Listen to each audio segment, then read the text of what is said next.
bersyukur Tuhan masih berikan kesempatan kepada kita untuk sama-sama beribadah.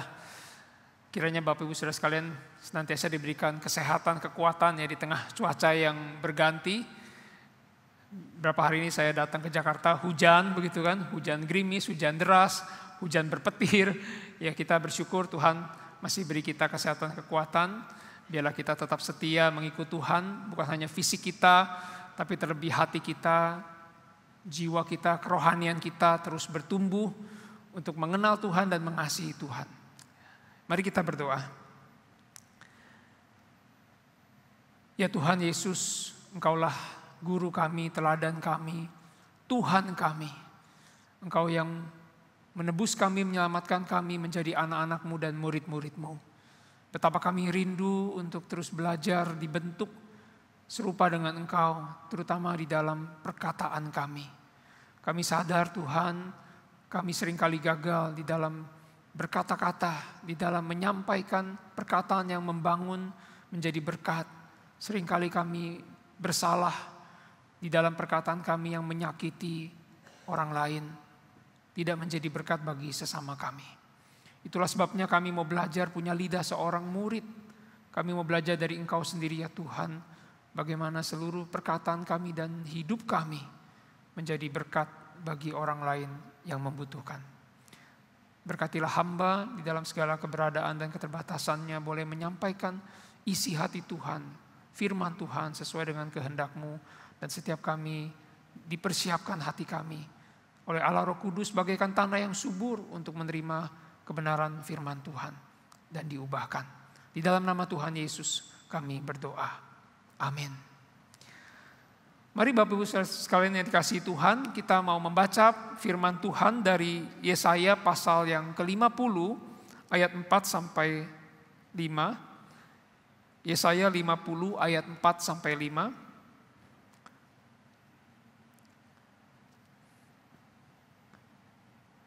Saya akan bacakan, demikianlah firman Tuhan. Tuhan Allah telah memberikan kepadaku lidah seorang murid, supaya dengan perkataan aku dapat memberi semangat baru kepada orang yang letih lesu. Setiap pagi ia mempertajam pendengaranku untuk mendengar seperti seorang murid. Tuhan Allah telah membuka telingaku dan aku tidak memberontak, tidak berpaling ke belakang. Nah, sudah dikasihi Tuhan, kita mungkin pernah mendengar pepatah ya, lidah tak bertulang. Kira-kira apa artinya ya, lidah tak bertulang? Kita bisa mengartikan seringkali kita mengucapkan sesuatu, berjanji tapi tidak menepatinya begitu. Ada yang mengatakan artinya seperti itu. Tapi lidah tak bertulang juga saya pikir bisa berarti kita tuh tidak bisa mengendalikan lidah kita. Ya, gitu gampang sekali kita berkata-kata tanpa berpikir, mungkin kita menyampaikan sesuatu yang menyakiti hati orang lain atau tanpa mendengarkan sebelumnya. Tadi kita sudah membaca di dalam Yakobus, ya, di dalam responsoria Yakobus mengatakan lidah seperti api yang membakar, ya, lidah seperti kuda liar begitu yang susah dikekang. Dan tema kita hari ini lidah seorang murid, mungkin tema yang sering kita dengar ya, sering dikotbahkan dan kita kadang-kala merasa saya sudah tahu, saya sudah sering dengar bagaimana mengendalikan perkataan, bagaimana berbicara dan sebagainya. Tetapi ini juga yang terus seringkali menjadi masalah kita. Masalah saya dan masalah Bapak Ibu Saudara sekalian di dalam berkata-kata.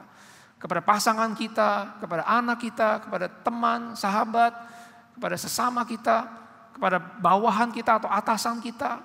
Kita mau terus belajar bagaimana kita bisa menjadi berkat lewat perkataan kita. Karena perkataan kita sesungguhnya punya power gitu, punya dampak yang besar. Bukankah seringkali banyak persahabatan ya yang sudah akrab, karib, persahabatan bisa hancur gara-gara perkataan. Bukankah rumah tangga atau keluarga yang sudah puluhan tahun ya, menjalin relasi bisa menjadi retak atau bahkan pecah gara-gara satu perkataan. Ya, bukankah hubungan saudara yang katanya lebih kental dari darah juga bisa putus gara-gara perkataan. Atau bahkan permusuhan, pertikaian, bahkan sampai pembunuhan bisa terjadi gara-gara perkataan. Yang kita sering mendengar, membaca di media sosial hal seperti ini. Perkataan punya dampak yang besar. Nah, kalau kita membaca Amsal, kitab yang banyak sekali mengamati, ya, penulis Amsal mengamati kejadian, fenomena, kehidupan sehari-hari, ya, perkataan orang-orang bijak seperti apa. Sebaliknya perkataan yang bijak, perkataan yang baik dan benar itu bagaikan apel emas di pinggan perak. Sesuatu yang sangat indah. Perkataan yang diucapkan tepat pada waktunya. Atau bagaikan cincin emas, ya, cincin emas, anting, ya, perhiasan, kencana. Demikianlah teguran orang bijak di telinga orang yang mendengar. Hal sebaliknya itu bisa terjadi. Orang-orang yang dipulihkan relasinya karena satu perkataan yang menguatkan, yang menghibur, satu perkataan yang mengampuni. Rumah tangga yang kembali menyatu, persahabatan yang retak, permusuhan bisa dipulihkan, bisa dihindari karena perkataan. Ya, betapa indahnya orang-orang yang menyampaikan, mengucapkan perkataan yang bagaikan apel emas tadi, yang bagaikan perhiasan kencana tadi. Karena walaupun lidah tak bertulang, sesungguhnya penulis Amsal berkata, lidah lembut dapat mematahkan tulang, Bapak Ibu. Dengan kesabaran seorang penguasa dapat diyakinkan. Seorang raja sekalipun dapat diyakinkan. Raja yang keras, mungkin raja yang lalim, dapat dilembutkan oleh lidah yang lembut itu.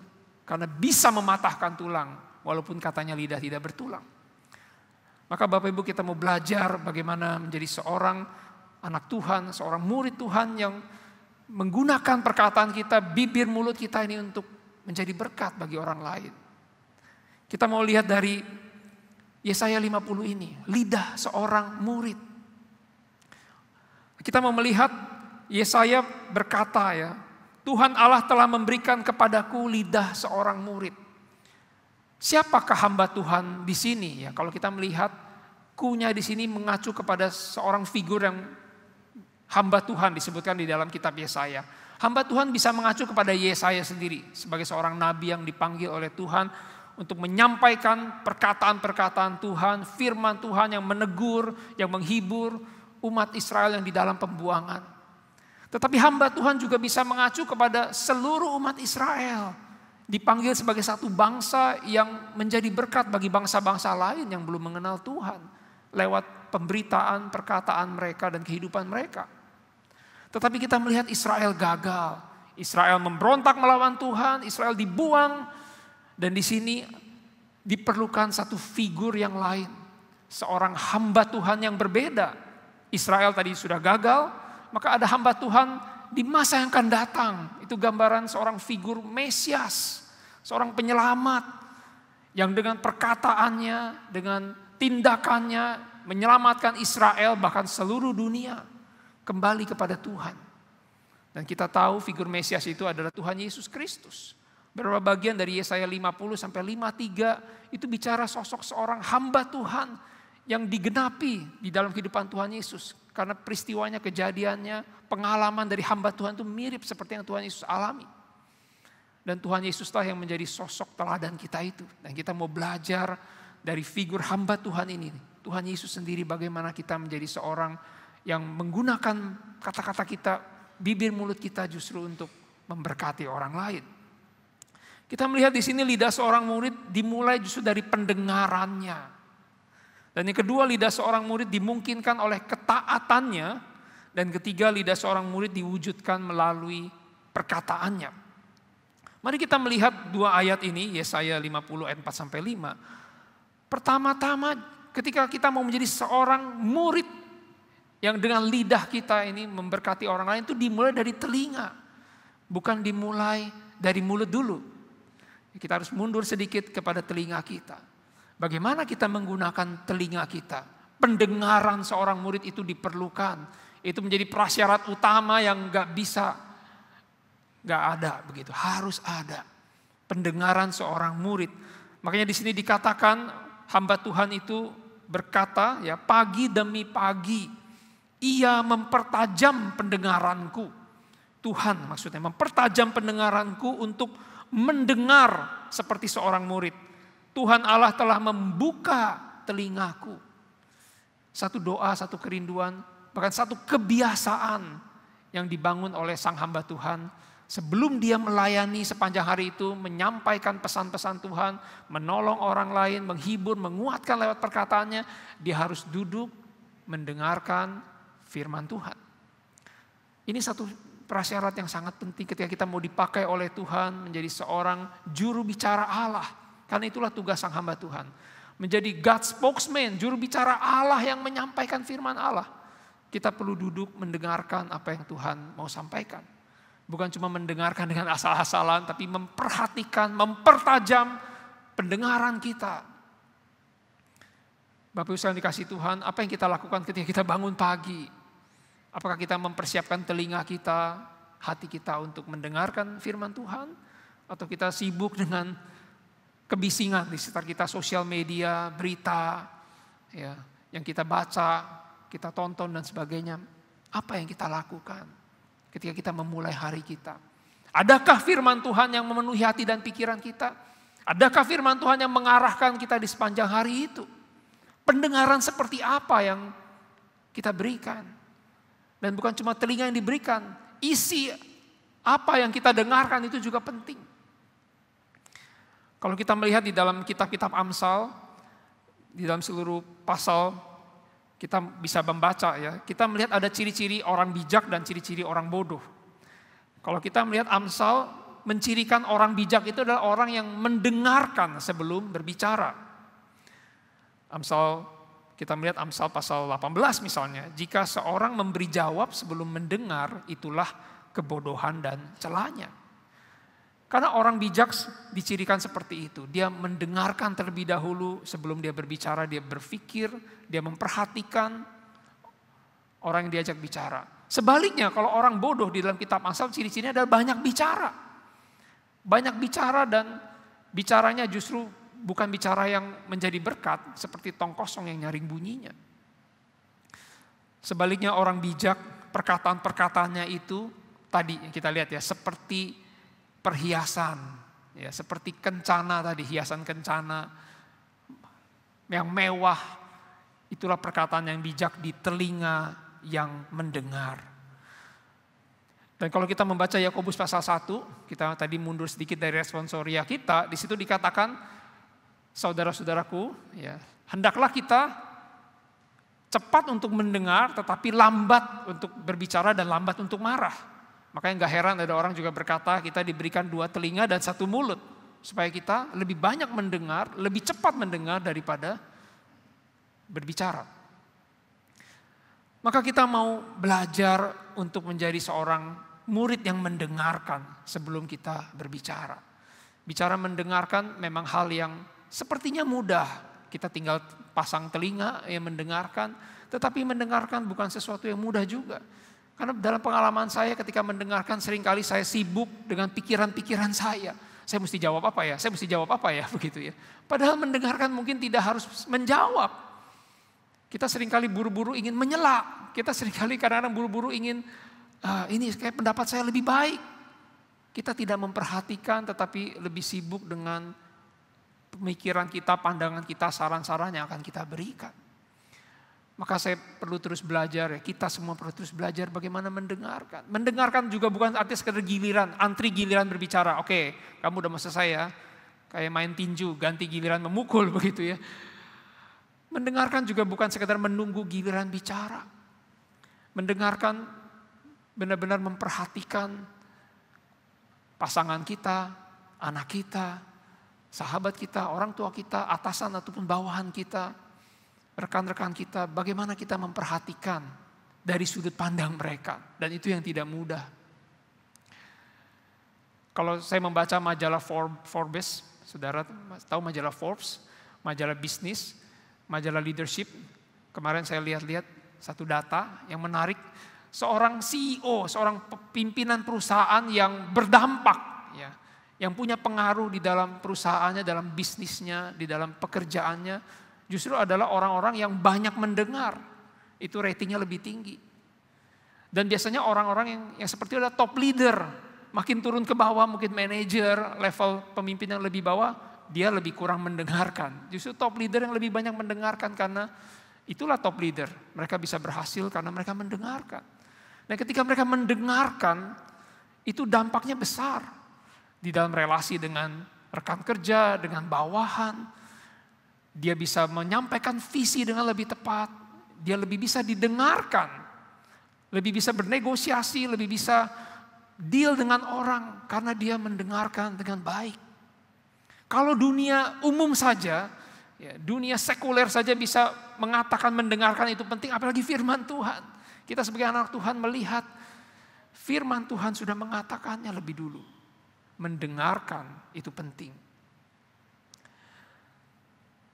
Dan bicara mendengarkan bukan cuma sekedar bicara teknik, ya, cara. Tetapi kalau kita melihat firman Tuhan, mendengarkan itu bicara masalah hati. Tuhan Yesus pernah berkata di dalam Injil Yohanes kepada orang-orang Yahudi yang membenci dan memusuhi dia atau menolak dia. Tuhan Yesus berkata, siapa yang berasal dari Allah, ia mendengarkan firman Allah. Itulah sebabnya kamu tidak mendengarkannya, karena kamu tidak berasal dari Allah. Orang-orang Yahudi ini menolak perkataan Tuhan Yesus, menolak pribadi Tuhan Yesus sebagai Mesias mereka karena bukan masalah mereka nggak punya telinga, bukan masalah mereka nggak mendengarkan perkataan itu, tetapi masalah hati mereka yang tertutup. Kalau kita membaca ayat-ayat sebelumnya, di situ dikatakan, kamu lebih mendengarkan bapakmu, si pendusta itu, yaitu si iblis, si jahat. Bapakmu adalah iblis itu pendusta. Kamu lebih mendengarkan dia karena hatimu tertutup, tidak mendengarkan firman Tuhan. Makanya ketika Tuhan Yesus berbicara, Tuhan Yesus mengajar, mereka tidak memperhatikan. Mereka hanya mendengarkan suara-suara, tapi mereka tidak menerima firman Tuhan itu. Tidak menerima kebenaran itu dalam hidup mereka. Maka Bapak Ibu Saudara dikasih Tuhan, mendengar itu bicara masalah hati. Ketika hati kita mau mendengarkan firman Allah, setiap pagi itu seperti seorang hamba Tuhan, artinya kita terbuka, mau diajar, mau diarahkan. Itu yang jauh lebih penting daripada sekedar memperhatikan kata-kata begitu ya. Tetapi menerima firman Tuhan itu dalam hati kita. Maka kita terbiasa menjadi orang yang teachable, menjadi orang yang bisa diajar. Dengan demikian ketika kita berelasi dengan sesama kita, ketika kita ingin berbicara, mengucapkan perkataan kita, kita lahir dari sikap hati yang kita juga mau belajar. Mendengarkan dari orang lain. Maka kalau kita melihat bagian yang kedua, ya, pendengaran seorang murid itu terkait erat dengan masalah hati yang mau taat. Ya, ketaatan seorang murid.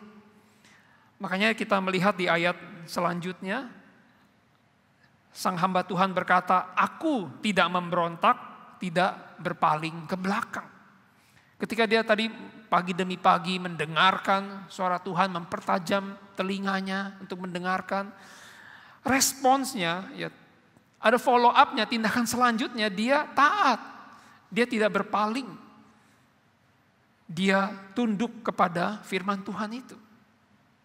Karena seringkali hati kita memberontak, kita merasa saya lebih tahu, saya sudah lebih banyak pengalaman, sudah banyak strategi dalam hidup saya. Seringkali kita sulit belajar, tetapi mendengarkan itu satu paket dengan mau menaati dan melakukannya. Itulah yang terjadi pada sang hamba Tuhan. Walaupun seringkali dalam pelayanan Tuhan Yesus kita melihat tidak mudah menyampaikan kebenaran tadi, dibenci, dimusuhi, bahkan sampai disalibkan. Ditolak oleh orang Yahudi. Dan itu terjadi pada sang hamba Tuhan juga di sini kita melihat, tapi kita tidak ada waktu membahas selanjutnya.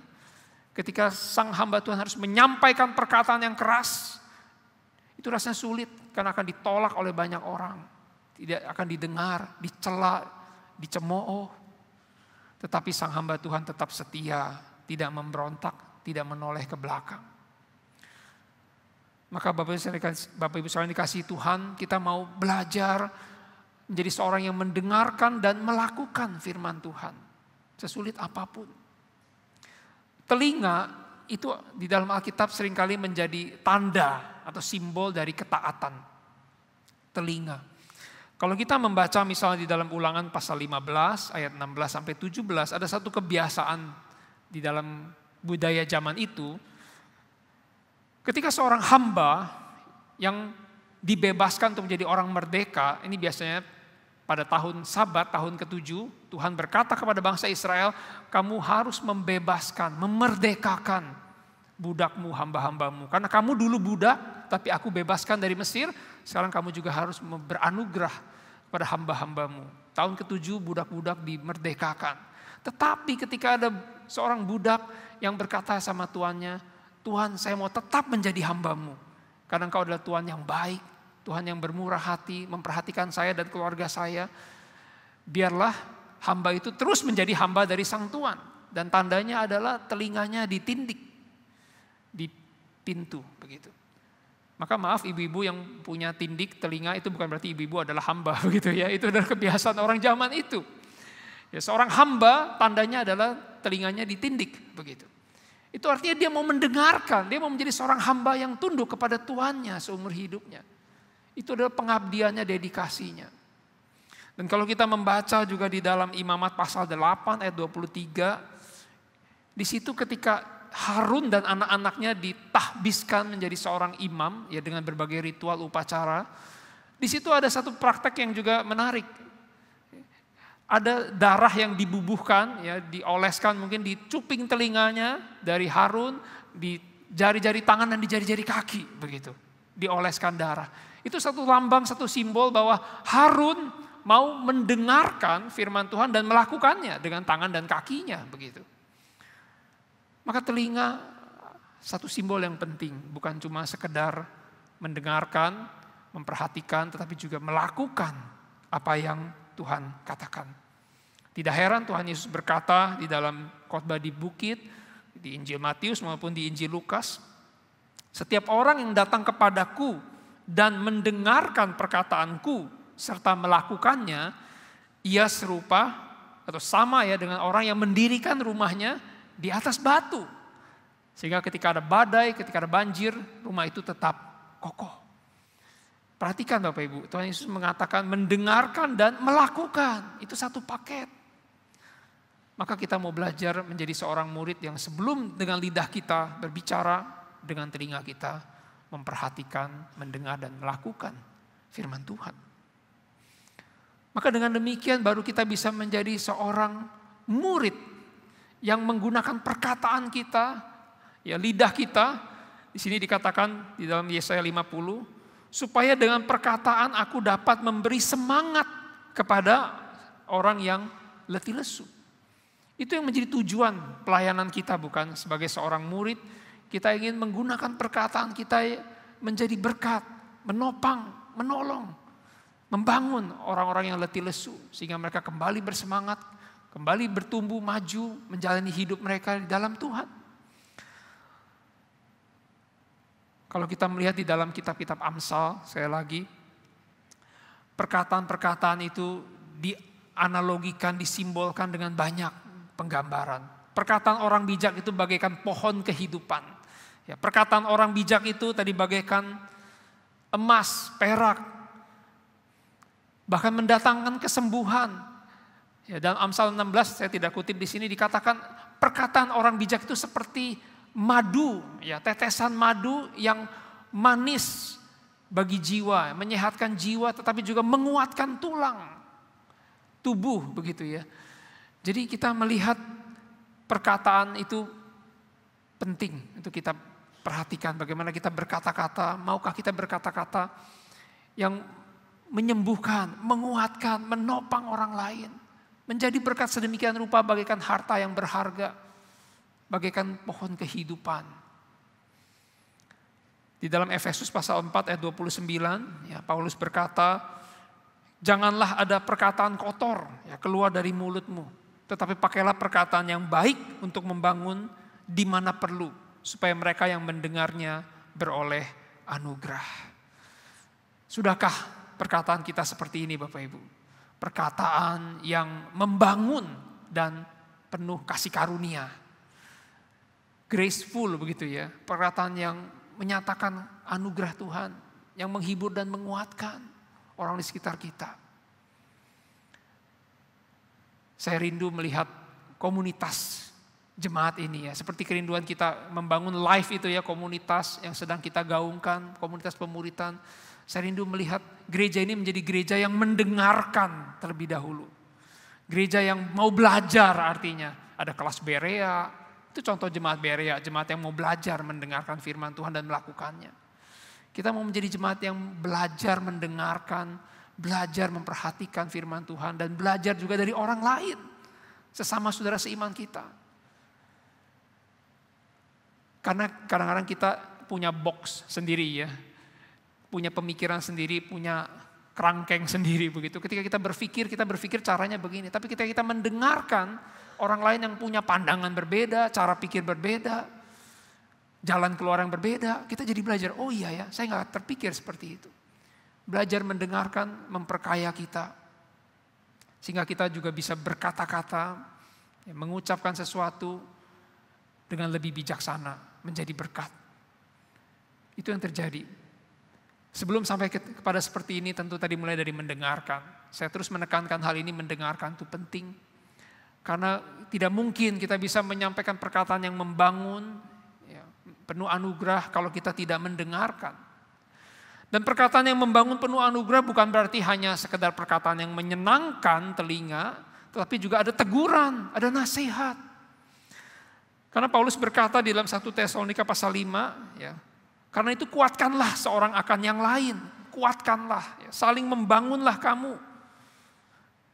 Tegurlah mereka yang tidak mau bekerja, hiburlah mereka yang tawar hati, belalah mereka yang lemah, dan sabarlah terhadap semua orang. Ini berbagai bentuk perkataan.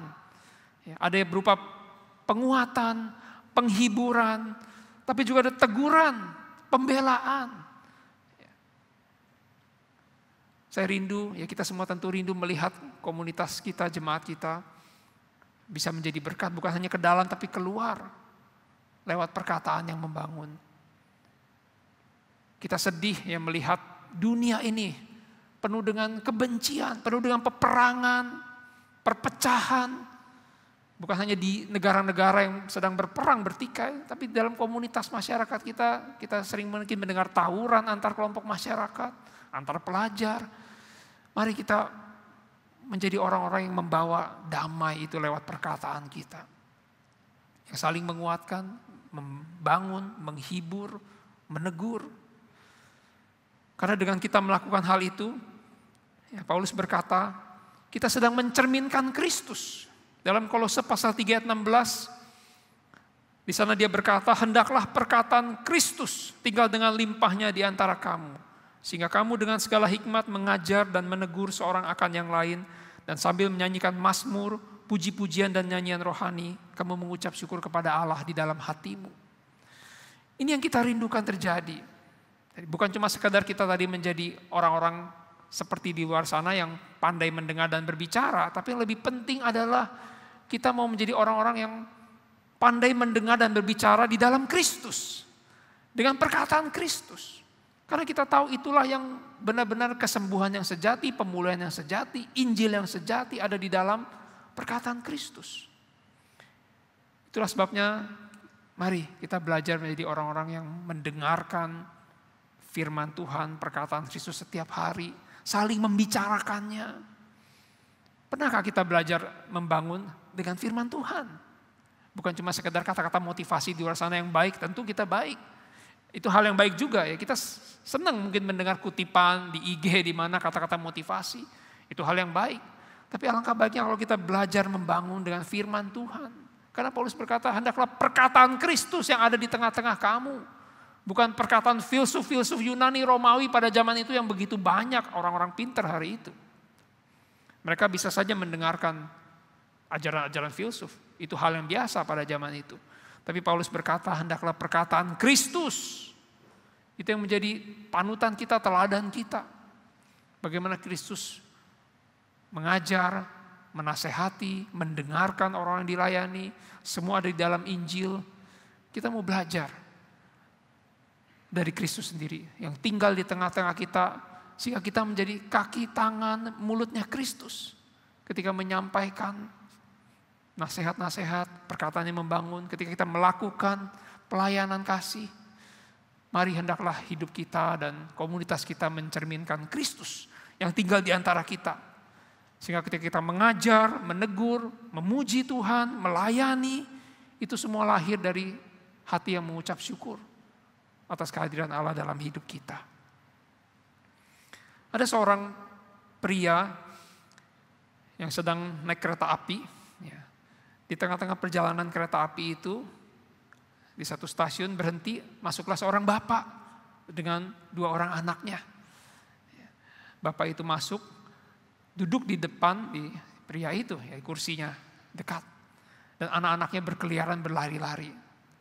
Ketika kereta melanjutkan perjalanan, di sepanjang perjalanan itu,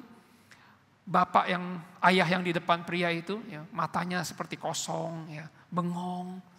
Dan anak-anaknya berlarian di lorong kereta api dan penumpang udah mulai gelisah, terganggu. Ini anak-anak begitu nakal, seperti begitu liar, lari-larian, berteriak-teriak, mengganggu penumpang di kereta itu. Dan pria ini melihat sang ayah ini, dan dia berpikir, kenapa ini ayah ini gak bisa mendidik anak-anaknya? Mungkin kita juga pernah mengalami itu ketika kita naik kendaraan umum atau di tempat umum melihat ada anak teriak-teriak, ada anak lari-larian dan kita merasa ini orang tuanya di mana? Gimana sih begitu? Gak bisa urus anak. Dan mungkin pria ini juga berpikir begitu. Kenapa nih sang ayah membiarkan anak-anaknya berlari-larian, tidak diurus, tidak dinasehati? Dan pria ini seperti ingin menegur.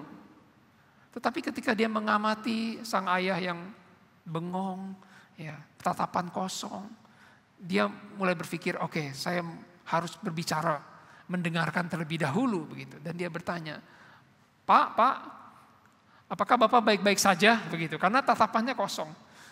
Terus dia begini-begini, nggak ada respons begitu, bengong aja ya. Terus panggil lagi, Pak, apakah Bapak baik-baik saja? Baru ayah itu tersadar, oh iya, ada apa ya begitu. Pak, begitu. Apakah Bapak baik-baik saja? Karena Bapak kelihatannya dari tadi muram, tatapan kosong, dan anak-anak Bapak tuh lari-larian, mengganggu penumpang yang lain. Lalu mulailah pria yang di depannya, sang ayah itu berkata, oh maafkan saya. Kami baru saja pulang dari pemakaman ibu anak-anak ini, istri saya. Kami baru saja berduka, kami baru saja kehilangan orang yang kami kasihi. Dan kami tidak tahu sekarang harus bagaimana. Anak-anak saya sedang berlari-larian, mungkin mereka dalam keadaan gelisah juga, sedih. Cara melampiaskan adalah mereka berlari-lari dan saya juga masih berpikir apa yang harus saya lakukan, bagaimana saya mengasuh anak-anak saya dan sebagainya. Nah di saat itulah sang pria yang di depannya itu yang tadinya seperti mau menghakimi, dia baru sadar. Oh iya, untung saya bertanya dulu. Saya tidak buru-buru menghakimi, karena ternyata pria di depan saya ini sedang dalam keadaan yang begitu tertekan, begitu sedih. Itulah Bapak Ibu, saya pikir satu contoh yang menunjukkan bagaimana kita mendengarkan lebih dulu sebelum kita berbicara. Bagaimana kita memperhatikan peka sebelum kita buru-buru menghakimi dan menilai orang yang kita ajak bicara. Dan saya pun terus belajar melakukan hal ini, saya pun mengalami kesulitan, kelemahan di dalam hal mendengarkan. Anak saya, Jonathan, sudah mulai usia remaja, sudah kelas 3 SMP. Dan saya perlu terus belajar juga untuk mendengarkan. Karena seringkali sebagai orang tua, waktu masih kecil seringkali menasehati, menggurui kesannya begitu. Dan sekarang dia sudah bisa berpendapat. Dia sudah bisa menyampaikan apa yang menjadi isi hatinya, keinginannya, harapannya, pola pikirnya dan sebagainya. Tapi seringkali saya tidak mau mendengarkan. Saya hanya mendengarkan hanya untuk buru-buru bicara, buru-buru menasehati. Dan saya belajar. Sandra juga seringkali mengingatkan saya, ayo coba melihat dari perspektif yang berbeda, melihat dari perspektif anakmu begitu kan ya. Bagaimana dia berpikir, bagaimana dia menyampaikan pendapat. Saya jadi belajar karena beda sekali. Anak-anak muda sekarang Gen Z begitu dengan pola pikirnya yang saya generasi jadul begitu ABG. Belum gocap bukan angkatan baru gocap, hampir gocap mungkin. Itu yang membuat saya belajar untuk mendengarkan. Dan terus itu tidak mudah, harus terus dilatih, diingatkan. Oke, diam, mendengarkan, memperhatikan. Dan ketika saya bisa mendengarkan, maka apa yang saya sampaikan juga didengar. Ya, dia terbuka hatinya, dari hati ke hati kita bisa bicara. Dan disitulah jadi ada sebuah relasi yang dibangun. Maka Bapak Ibu, mari kita belajar sekali lagi. Hal yang mungkin bukan hal yang baru kita dengar hari ini, tetapi hal yang perlu terus kita lakukan, perlu terus kita latih menjadi kebiasaan kita. Membuka telinga untuk mendengarkan firman Tuhan dan juga orang lain yang berbicara kepada kita. Sehingga ketika kita berbicara, yang keluar dari mulut kita ada perkataan-perkataan yang tepat, membangun, penuh kasih karunia, sekalipun itu teguran yang menyembuhkan dan menguatkan orang lain. Dan biarlah doa dari Fransiskus Assisi ini bisa mengingatkan kita. Ya, kita mau belajar menjadi orang-orang yang membawa damai lewat perkataan kita. Mari kita berdoa.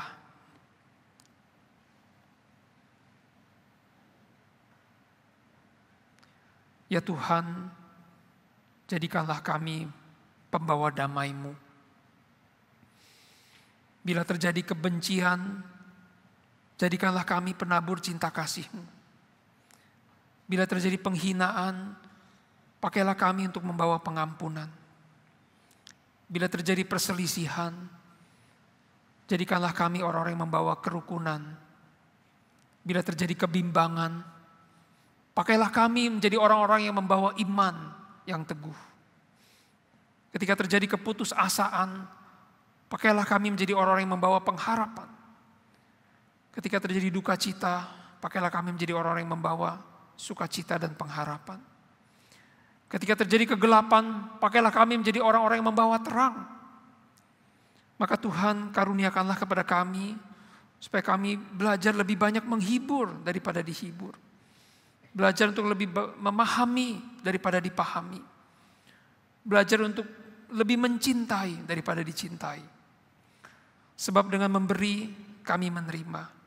Dan dengan mengampuni, kami diampuni. Dan dengan mati, kami bangkit kembali untuk hidup selama-lamanya. Inilah doa kami ya Tuhan, di dalam nama Tuhan Yesus. Kami berdoa. Amin. Tuhan memberkati kita sekalian.